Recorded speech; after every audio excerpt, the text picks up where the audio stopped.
Gathered friends, welcome to Bionicle Fanon Reviews, the show where I build, review, and showcase every single one of the fan-created, canonized Bionicle models over the entirety of Bionicle Generation 1's 10-year run.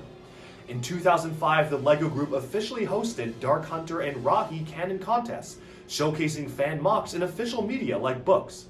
Even moving onwards all the way up to 2010, fan websites like BZ Power continued to host canon contests, enriching the world of Bionicle with new depictions, artwork, and builds. And even now, there's been a renaissance of canon contests. Thanks to TTV and sponsored by Greg Farshty, the original scribe of Bionicle, we have modern canonization contests depicting characters that we never thought would see the light of day and are still ongoing right now. Now, throughout the show, it is my own goal to own, build, review, and showcase every single fan-created canonized model created for Bionicle, and share these reviews with all of you. And while we mostly stick to canon models, there are a few rare exceptions which shine through.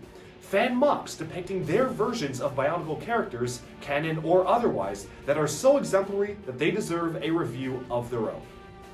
For every Bionicle Fanon review, I rank the builds by 4 key points. Number 1 is poseability. Can the model get in good poses? Can it support its own weight? And can it hold the weight of its own weapons, or is it just falling over?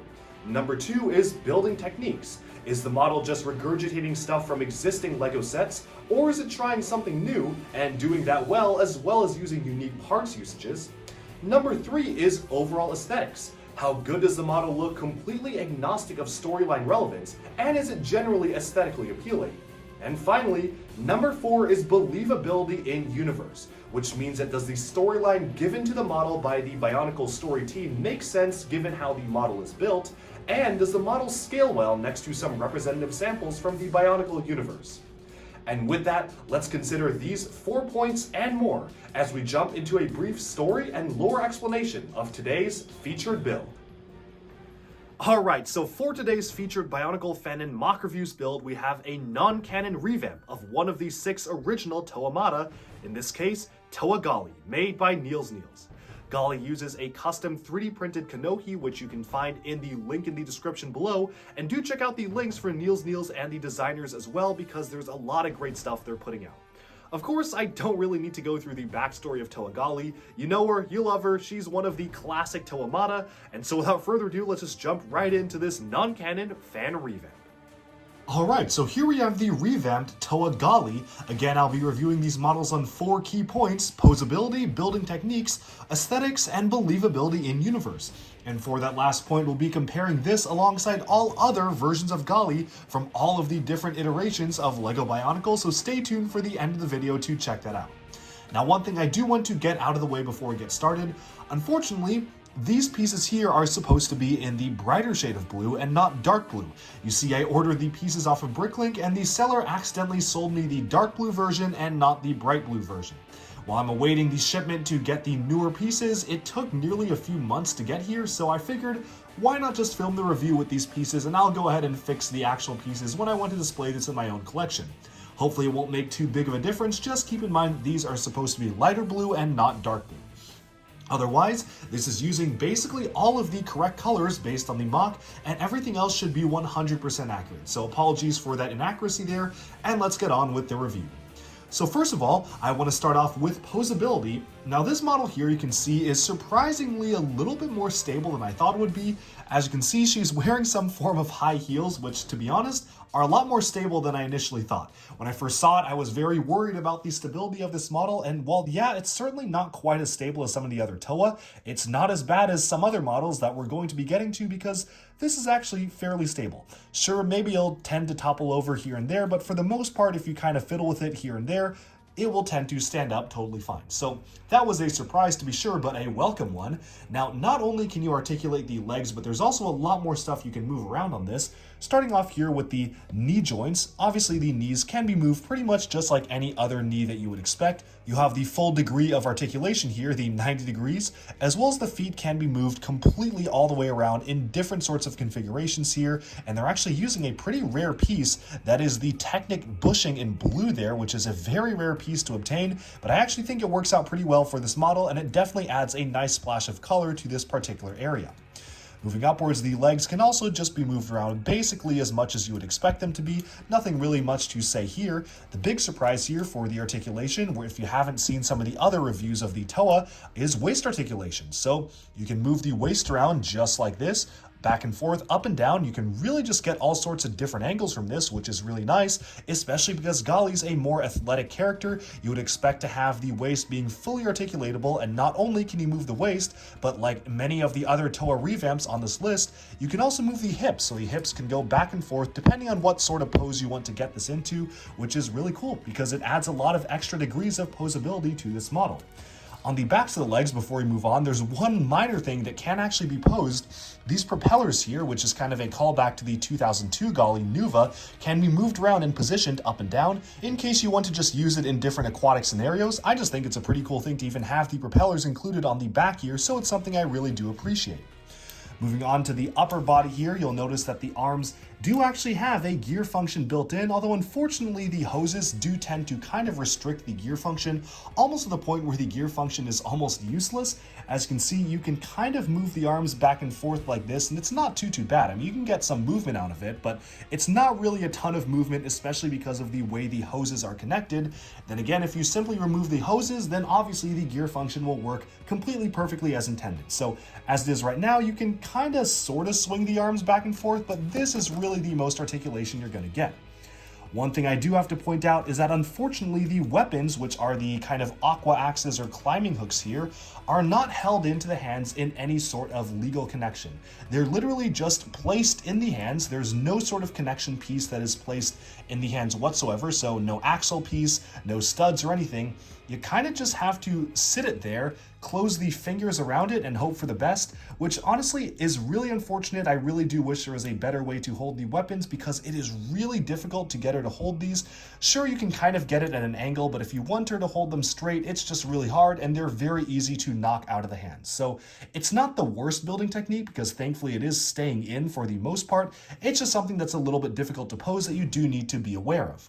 Now the arms themselves actually use a pretty clever technique. I've seen this on a couple other MOCs, but this again is a really nice technique using the LEGO system boat studs to actually act as friction movement for the joint here. So when I'm moving around the arm, you can actually see it is fully jointed up with friction because of just the friction between the Technic holes and the LEGO system studs. It's a really clever technique. I'm actually a big fan of how it works out on this model in particular, and yeah, this works really well. So you can get all sorts of different angles out of the arms here just by using the friction between these system studs. Now the hands themselves do have a little bit of articulation. They are mounted on the CCBS pieces just by one pin here, so really kind of you can bend them back and forth and up and down, so you can really get different sorts of poses out of the hands. And of course this end piece itself can be moved around, although not really too much, to be honest. You can kind of move it and wiggle it slightly, but I don't really think it's intended to be moved around too much. Really it's just the hand that's supposed to be bent, which can't move as much as a normal Bionicle hand. Obviously you're not going to be moving it too much, or else you're going to break this piece off, but for the most part it generally acts fairly well, and it isn't really a big problem where posing is concerned because you can still get it in all sorts of different poses just by rotating this piece completely around. The head itself has a pretty wide range of motion. Of course, this would have a lot more motion if the tubes were not on there, although I will admit the tubes do definitely add to the aesthetic in general, so I do appreciate their inclusion. It just does restrict the movement of the head somewhat. But with that, we've basically summed up the posability point. It's a little bit of an interesting model to pose, very skinny build, and certainly has a very unique aesthetic to it, which at certain points makes it easier to pose, and at other points makes it a lot harder to pose. It really just depends on how you set things up, and you do have to be a lot more careful when posing this model, because there's just a few little things that can fall out, like the weapons are super easy to fall over. The high heels themselves are not the most stable of foot construction, although again, a lot more stable than I would have anticipated, and all in all, it's just something you kind of have to spend a little bit of an extra effort to in terms of posing, or else it's just going to make it that much harder to pose. Moving onwards though, it's time to talk about point number 2, which is building techniques. And of course this, like many of the other TOA we're going to be taking a look at here, really impressed me by the style of building techniques being used.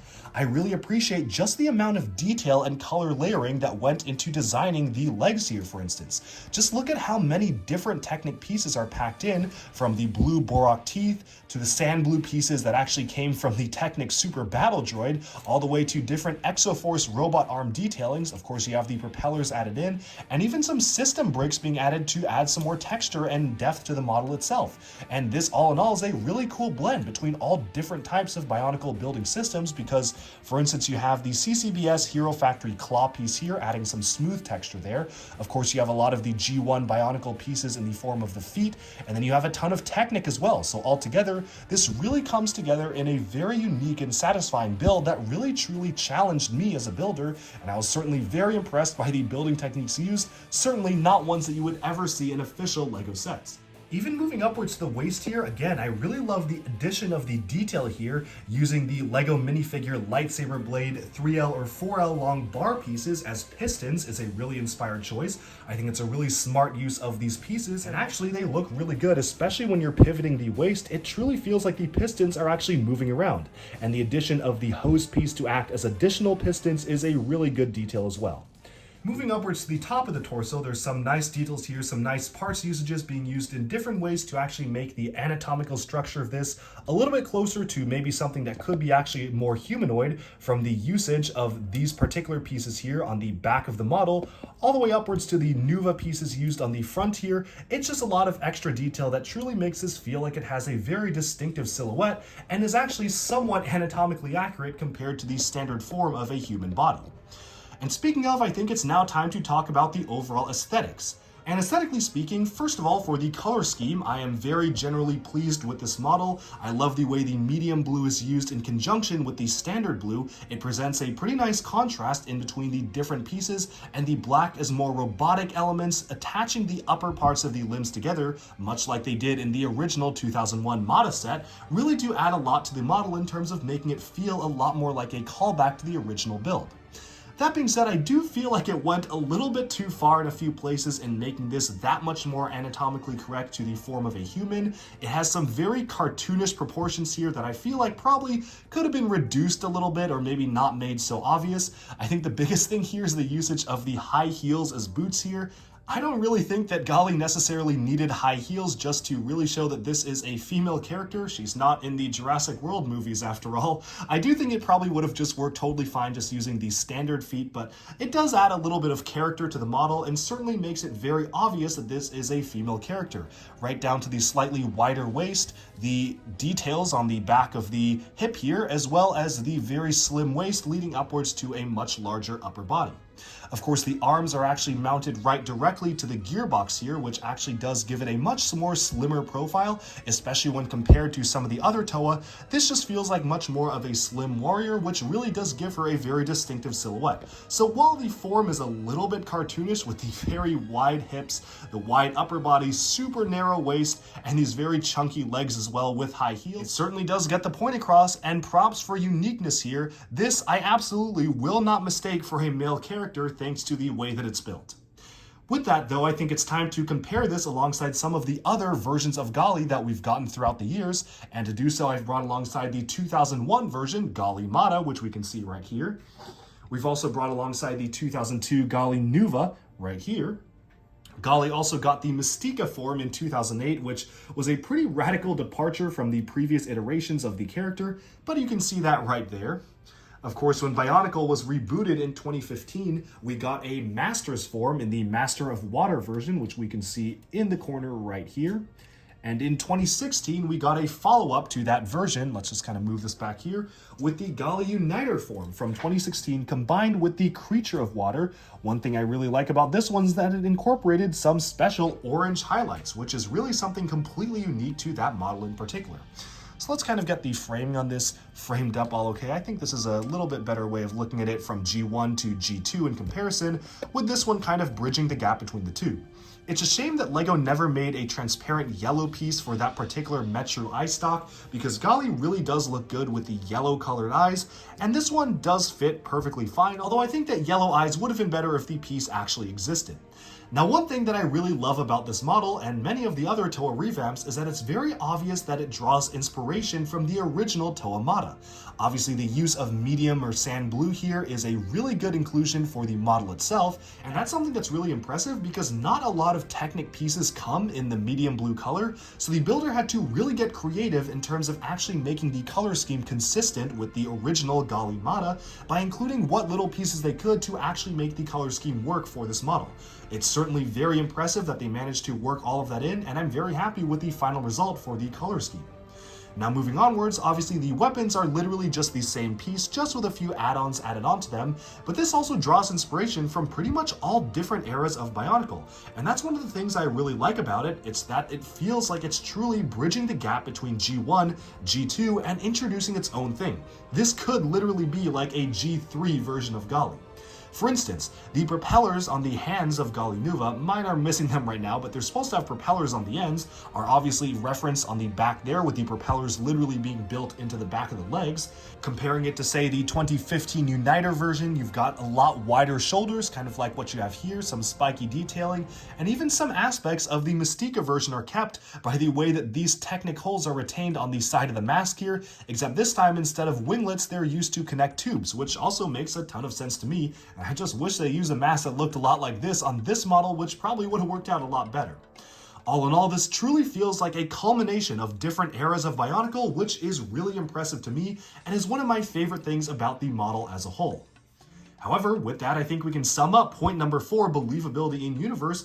I'm just going to go ahead and give this a 10 out of 10, which, spoiler alert, basically all the Toa in this revamp review series are going to get. I really love the detailing and structure of the way this model is built, and the fact that it references so many different versions of the character throughout the history of Bionicle is really fantastic.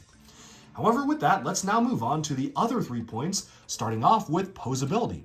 So poseability-wise, this one is not perfect, but it's not bad either. I think that the feet definitely could have been a lot more stable, although they were more stable than I initially thought they would be. The arms, because of the way that the hoses are kept in, kind of make them feel like almost Paraka arms. It's a little bit hard to pose them. The gear function's really nice to have, but the gear function doesn't really do anything because of the way that the arms are actually set up. And the same kind of goes for the head. The head is kind of restricted to not really move too much because of the hoses, which definitely add a lot aesthetically speaking. They almost feel like hair or something flowing down the back of the character, but do a little bit in terms of hampering the articulation that I feel like could have been improved by simply just removing them, or maybe even making them longer or attached to something else. Otherwise though, I'm pretty happy with the poseability. The only other complaint is that it's just too easy to make the hooks fall out of the hands, and the hands themselves are somewhat limited in articulation just based on the way they're set up. Really though, those are the only 2 major complaints, and so I'm going to give the score of poseability an 8 out of 10. Moving onwards to building techniques, this one really impressed me, much like many of the other Toa revamps. I love the amount of detail packed into each and every one of the limb elements, using a very impressive technique for the arms there. I really do like how well that works, using these system pieces there. And all in all, again, this feels like bridging together the Lego brick system, Technic, as well as G1 and G2 of Bionicle with CCBS, everything just coming together in a culmination of a celebration of Bionicle as an action figure form. And so building techniques is also going to get an 8 out of 10 for me.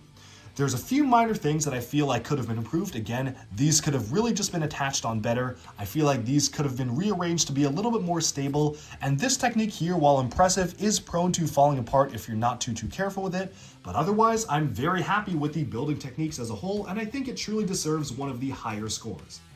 And finally, moving on to overall aesthetics. Aesthetically speaking, this one obviously has a very distinctive silhouette. You can really see it's meant to be a female character, but again, as I mentioned, I feel like the concept of having this be clearly a female character was pushed maybe just a little bit too far. I don't know if I necessarily needed every single aspect from high heels to Nuva shoulder armor used in this particular way, as well as the Borak eyes being used in that way on the back of the hip there. Maybe if they took off just one of those details, even just made the feet just regular, I feel like would have been a little bit more reasonable in terms of the realm of Bionicle, but this is just almost a little too cartoonish in the proportions to me personally, although I do understand it certainly is very stylized. If you compare it alongside some of the other Toa Mata from this list, a lot of them also have very cartoonish and exaggerated proportions. So I guess it kind of makes sense for the style that the builder was going for this sort of revamp for Gali. And so aesthetically speaking, I'm going to give the model a 9 out of 10 in terms of aesthetics. It's nearly perfect with the color scheme, just pushed it a little bit too far in that regard. But with that, we have summed up my thoughts on this particular revamp of Gali. Let me know down in the comments below, do you like the model, do you dislike it, and do you plan on purchasing the instructions from Nielsniels and building this yourself like I did? I truly was impressed by the different types of building techniques that went into this, and I certainly am very excited to review the rest of the Toa Mata. And so with that, we have wrapped up this review. Stay tuned every 2 weeks for a brand new Bionicle Fanon review. Thank you all so much for subscribing to Duck Breaks for even more LEGO news, reviews, discussion, and analyses coming your way very soon. Bye bye for now.